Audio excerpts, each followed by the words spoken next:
Olá a todos, meu nome é Carlos, o meu sinal de identificação na comunidade surda é esse, e eu sou professor na Universidade Federal de Juiz de Fora e também discente do doutorado pela UFRJ na área de Linguística Aplicada.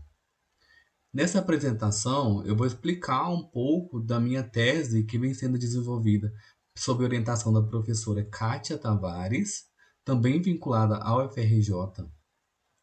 E nessa pesquisa, a gente tem como temática, como propósito, justamente pensar essa relação entre a literatura surda e as tecnologias digitais, analisando elementos constituintes de portais digitais de divulgação da literatura surda.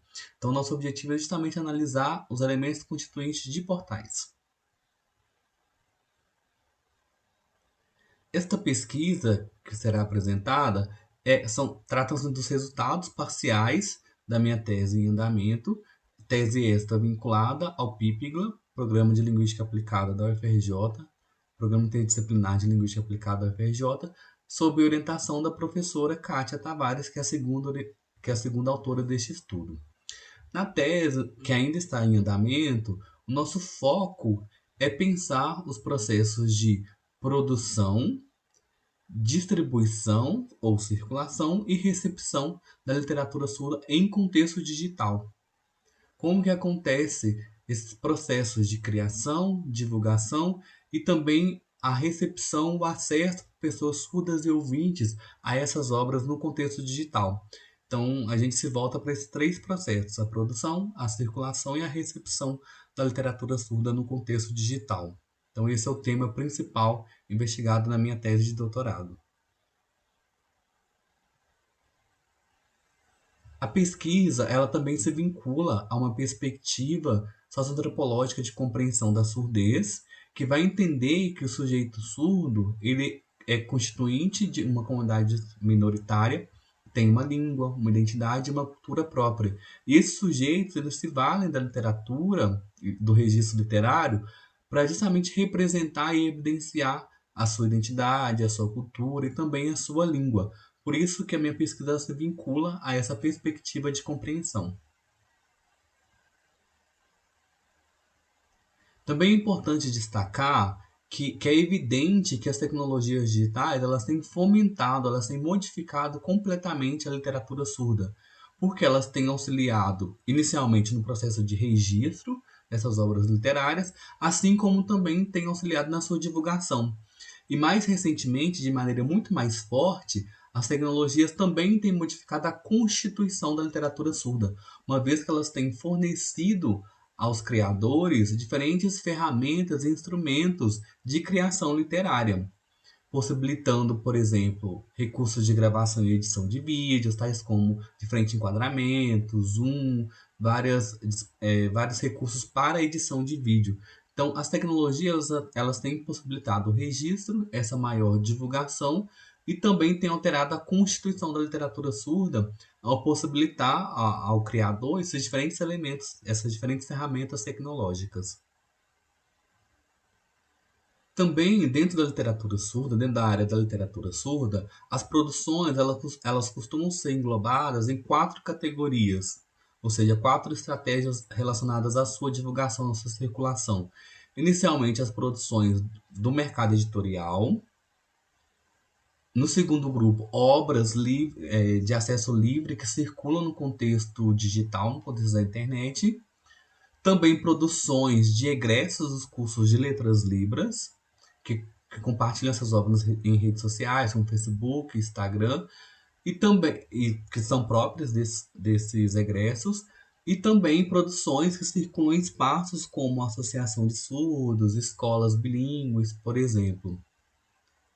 E aí, na minha pesquisa, na minha tese, eu proponho a inserção de um quinto elemento, que é a criação de portais digitais voltados para a criação e a divulgação de literatura surda em contexto digital. Então, esse é o quinto elemento que eu tenho investigado. Nesta foto, vocês conseguem observar os cinco portais que eu tenho analisado na minha pesquisa. E esses portais eles têm como objetivo a produção e a divulgação da literatura surda em contexto digital. Então, o primeiro deles é vinculado à Federal de São Carlos, e é o portal Casa Libras. O segundo é vinculado à Universidade Federal de Minas Gerais, e é o portal Mãos Literárias. O terceiro é vinculado à Universidade Federal de Santa Catarina, que se trata do portal Literatura Didática em Libras. E os portais 4 e 5 também são vinculados à Universidade Federal de Santa Catarina. No caso, o quarto portal é Cada Encontro Eu Conto um Conto e o quinto, Librando. Dentro da minha pesquisa, eu analiso a constituição desses 5 portais de produção e divulgação da literatura surda, que tem como objetivo esses 2 processos, tanto a produção quanto a divulgação em contexto digital. Também na minha pesquisa e nessa apresentação, eu me valho da teoria da atividade, a teoria sociocultural da atividade, que vai me auxiliar a compreender as características, os elementos de uma determinada atividade humana. Essa teoria não é propriamente uma metodologia e tampouco uma teoria em si, mas é um instrumento, um arcabouço que me ajuda a entender a constituição de diferentes atividades humanas, nos ajuda a entender a constituição. E aí, dentro dessa teoria, é comum a gente fazer a descrição de uma determinada atividade a partir de uma representação visual, uma representação gráfica, igual vocês conseguem observar na imagem. Então, dentro da teoria, a gente consegue identificar alguns elementos que constituem uma determinada atividade, como, por exemplo, os sujeitos, as regras envolvidas, as ferramentas, a comunidade que interage entre si, a divisão de trabalho, objeto, motivo, dentre outros. Aí nessa apresentação de hoje, o meu foco está em entender as ferramentas mediadoras que integram os 5 portais de literatura surda que eu tenho investigado. Então, o meu foco está nas ferramentas, porque essas ferramentas me auxiliam na compreensão das características desses portais. E aí, quais seriam essas ferramentas? Quais as características dessas ferramentas desses portais? Por isso, o objetivo desta apresentação é analisar a constituição dos portais com foco nos seus elementos, ou seja, nas ferramentas mediadoras. Quais são as ferramentas mobilizadas nesses portais voltadas para a produção e divulgação da literatura surda? Então, eu busco fazer um detalhamento dessas ferramentas a partir da análise desses 5 portais. A pesquisa se trata de uma metodologia qualitativa, e aí dentro dessa pesquisa, dentro da análise que é pautada na análise documental, eu produzi um instrumento descritivo analítico para minha pesquisa, e dentro desse instrumento eu considerei alguns elementos de investigação que me auxiliariam a compreender essas ferramentas mediadoras, a compreender a constituição dos portais. Como, por exemplo, dentro desse instrumento, houve a inserção de várias perguntas. Por exemplo, foco na diversidade de mídias e semioses mobilizadas, a diversidade de línguas envolvidas, qual é a língua, se essas obras são diretamente em língua de sinais, ou se tem a língua portuguesa ou outra língua, por exemplo, quais são os temas veiculados nessas produções literárias. Os tipos de obra, por exemplo, são obras físicas, obras registradas em vídeo, se essas obras são próprias da comunidade surda ou não. Qual é o público ao qual essas obras se destinam? É um público exclusivamente surdo? Essa obra também pode ser acessada por pessoas ouvintes. Então, dentro desse instrumento analítico, eu previ a inserção desses vários elementos. Acerca dos resultados, os resultados foram organizados em diferentes categorias. Na primeira categoria, eu tenho o objetivo de cada portal. Porque a gente conseguiu perceber que os portais eles tinham objetivos diferentes. Então a gente conseguiu perceber que 4 portais, por exemplo, se voltavam para a produção e para a divulgação da literatura surda, que no caso são os portais Casa Libras, Mãos Literárias, Literatura Didática em Libras e o Cada Encontro Eu Conto um Conto, esses 4 portais se voltam para a atividade de produzir e divulgar literatura surda em contexto digital. Mas apenas um deles, que no caso é o Librando, esse quinto portal, ele se volta exclusivamente para a atividade de divulgação. Ele não lida com produção, já que a proposta dele é mapear e selecionar obras que estão disponíveis gratuitamente no espaço digital e armazená-las e divulgá-las em um único espaço, no caso, o portal.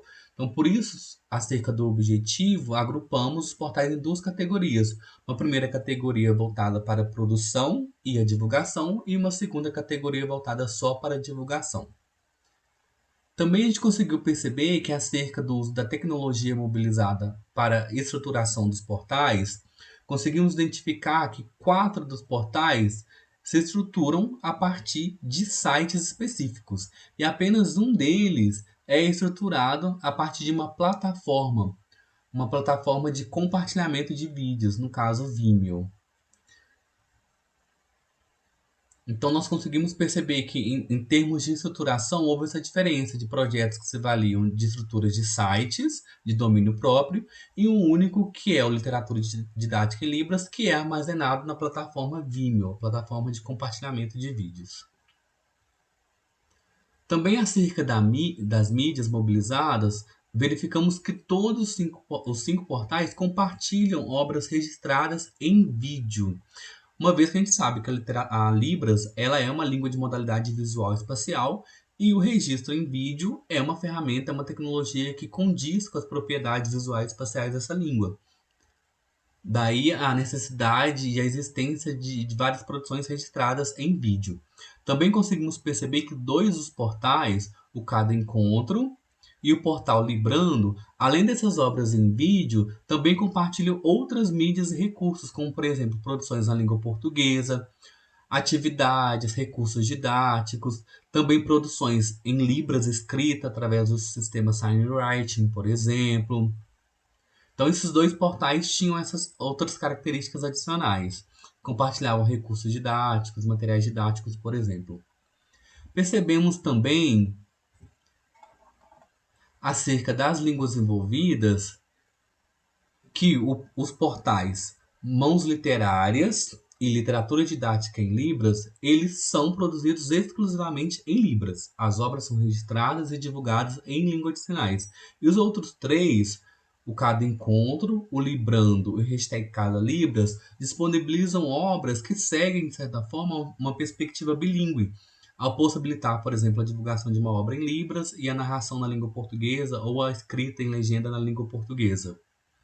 Acerca dos gêneros literários disponibilizados, a gente conseguiu perceber uma diversidade de obras, uma diversidade de gêneros, voltados para contos infantis, lendas, fábulas, piadas, narrativas de vida, por exemplo, e poesias, dentre outros gêneros. Conseguimos perceber também que dos 5 portais, 3 deles se destinam exclusivamente à literatura infanto-juvenil, que no caso são os portais Hashtag Casa Libras, Literatura Didática em Libras e o Cada Encontro. Eles têm esse foco maior em produções vinculadas à literatura infantil. Acerca das considerações finais, é importante destacar que a produção desse instrumento metodológico se deu na tentativa de compreender esse novo formato, essa nova proposta de circulação da literatura surda em espaço digital.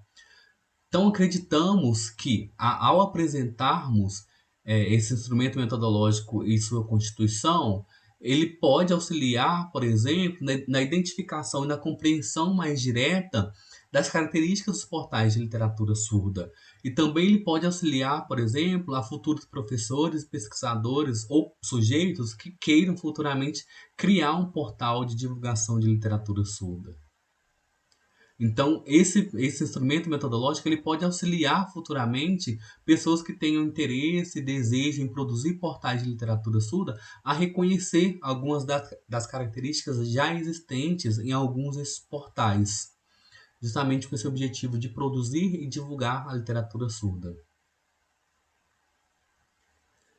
Essas são algumas das referências que eu utilizei para organizar essa apresentação.